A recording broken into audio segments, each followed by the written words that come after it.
Welcome back, Cyber Explorers.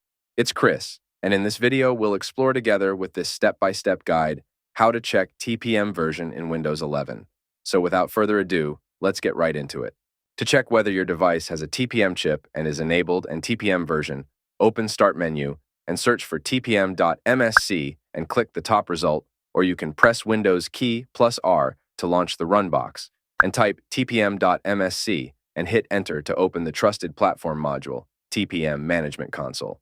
Under the Status section, confirm the TPM is ready for use to confirm the device has a Trusted Platform module and it's enabled.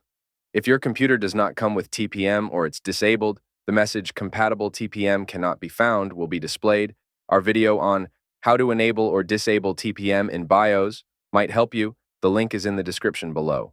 Under the TPM Manufacturer Information section, check the specification version to confirm the chip version. TPM 2.0 is required to run Windows 11.